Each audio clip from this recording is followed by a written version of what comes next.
सबसे ज़्यादा लोग इक्विटी म्यूचुअल फंड में निवेश करते हैं क्योंकि उसमें रिटर्न अच्छा मिलता है।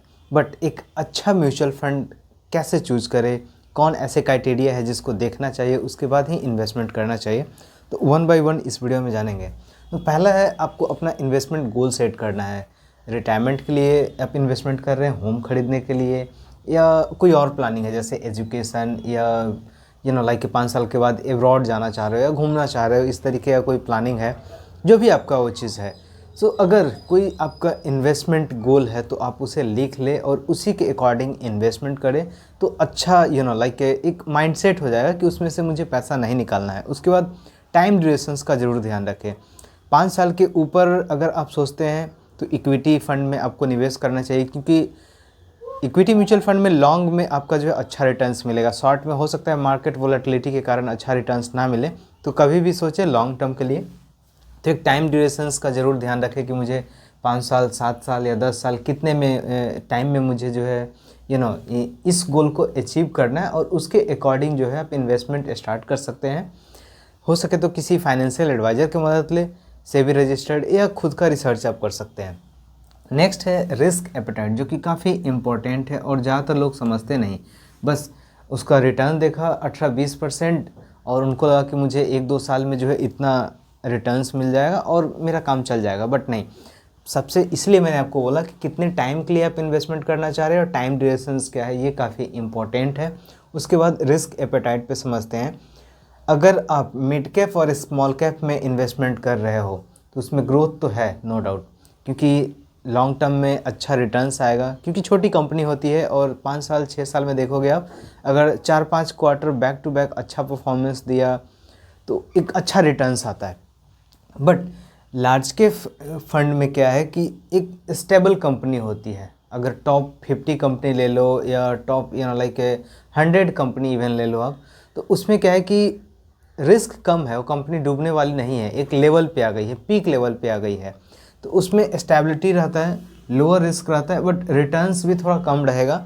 वही अगर आप मिड कैप स्मॉल कैप में देखोगे तो हाई रिस्क है, क्योंकि मिड लेवल की कंपनी है, बंद भी हो सकती है किसी कारण से, कंपटीटर के वजह से या कोई भी कारण से बंद हो सकती है। इसमें रिस्क बहुत ज़्यादा है, बट अगर वो कंपनी बढ़ गई तो प्रॉफिट भी ज़्यादा होगा। रिस्क एपेटाइट को ज़रूर समझे। नेक्स्ट है फंड मैनेजर और कंसिस्टेंसी। फंड मैनेजर कौन है उसको जानना, फंड परफॉर्मेंस एंड कंसिस्टेंसी, ये काफ़ी इम्पोर्टेंट है। हालांकि कभी भी पास्ट का रिटर्न फ्यूचर की गारंटी नहीं देता है, लेकिन जब आप लाइक एक आइडिया आपको मिल जाएगा कि अगले 5 साल में मुझे इतना रिटर्न्स मिल सकता है, ये फंड ने इस तरीके का परफॉर्मेंस दिया है। आप बोलते हो ना कि कोई स्टूडेंट 10th में 12th में अच्छा मार्क्स लाता है तो ऑब्वियसली कुछ आगे करेगा, एक माइंडसेट रहता है जनरली, क्योंकि पढ़ाई में अच्छा है। उसी तरीके से अगर किसी फंड का पिछले 5 साल, 3 साल, 1 साल का रिटर्न अच्छा है और कंसिस्टेंसी के साथ, ऐसा नहीं कि 3 साल में अच्छा रिटर्न दिया और 1 साल में ख़राब दिया, अगले 2 साल में ख़राब दिया, नहीं, कंसिस्टेंसी भी होना चाहिए और उसका परफॉर्मेंस सही है, तब उस तरह के फ़ंड के साथ आपको जाना चाहिए। नेक्स्ट है फंड मैनेजर का एक्सपीरियंस और ट्रैक रिकॉर्ड। फंड मैनेजर कौन है, उसका हिस्ट्री कौन है और उसका ट्रैक रिकॉर्ड क्या है। जैसे फॉर एग्जांपल XYZ कोई कंपनी का म्यूचुअल फंड है, उसका पास्ट ईयर का, उसके 5 साल का परफॉर्मेंस अच्छा है, तो उसका फंड मैनेजर कौन है ये जानना काफ़ी ज़रूरी है। अगर वो फंड मैनेजर किसी और जगह शिफ्ट हो रहा है तो ऑब्वियसली अच्छा परफॉर्मेंस देगा, क्योंकि पास्ट में उन्होंने अच्छा परफॉर्मेंस दिया है। इसी तरीके से फंड मैनेजर का हिस्ट्री जानना काफ़ी ज़रूरी है, और ये इसलिए है क्योंकि आप अपने पैसे को उस म्यूचुअल फंड में निवेश कर रहे हो, इसलिए क्योंकि वो आदमी उस काम में परफेक्ट है। नहीं तो मैं खुद डायरेक्ट शेयर मार्केट में निवेश करता, क्योंकि ये आप इक्विटी म्यूचुअल फंड में निवेश करेंगे तो वो भी तो शेयर मार्केट में ही निवेश करें ना। सो ये माइंडसेट आपको होना चाहिए कि फंड मैनेजर कौन है, उसका ट्रैक रिकॉर्ड कौन है। नेक्स्ट आता है एक्सपेंस रेशियो। एक्सपेंस रेशियो ज़रूर चेक करें। मान लीजिए अगर आपने 3 या 4 फंड को ट्रैक किया जिसका परफॉर्मेंस अच्छा है, बट उसमें से एक फ़ंड जो है जिसका एक्सपेंस रेशियो कम है और बाकी का ज़्यादा है, तो ऑब्वियसली कम वाले के साथ जाना चाहिए, क्योंकि उसका ट्रैक रिकॉर्ड ये सब सही है। और मेरा एडवाइस यहाँ रहेगा कि देखिए, अगर आप चाहते हो इन्वेस्टमेंट करना है, जिस मान लीजिए आप किसी पर्टिकुलर फंड्स को चूज़ किया कि ये इसका फंड मैनेजर भी बढ़िया है, इसका पास ट्रैक रिकॉर्ड भी बढ़िया है, लिक्विडिटी ये सब सारी अच्छी चीज़ है, तो आप डायरेक्ट उस फंड से परचेस करेंगे तो एक्सपेंस रेशियो कम रहेगा, क्योंकि मिडिल मैन यहाँ नहीं रहता है। तो वहाँ ये चीज़ आप ध्यान दे सकते हैं।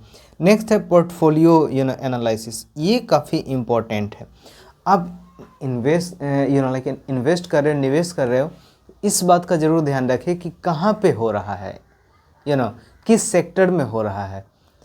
अब ये सारी चीज़ आपको पता लगेगा जब आप डॉक्यूमेंट्स परफेक्ट तरीके से आप पढ़ोगे। इवन कुछ फंड जो सेक्टर वाइज फंड्स होते हैं वहाँ तो आपको क्लियरली मालूम चल जाएगा कि इस पर्टिकुलर सेक्टर में जो इन्वेस्टमेंट हो रहा है। तो ये काफ़ी ज़रूरी है पोर्टफोलियो एनालिसिस करना कि कहाँ पे वो चीज़ हो रहा है। और शिफ्टिंग, अगर 2 साल या 1 साल में अच्छा परफॉर्मेंस नहीं दिया है और एक जो है सेम आपने फॉर एग्जांपल मिड कैप में कहीं इन्वेस्ट किया और उसका परफॉर्मेंस नहीं है, और दूसरा तीसरा या 3-4 म्यूचुअल फंड या एक ही म्यूचुअल फंड उसी सेक्टर में मिड कैप में ही इन्वेस्ट किए हुए और उसका रिटर्न्स अच्छा है, तो ऑब्वियसली उसके साथ जाना चाहिए।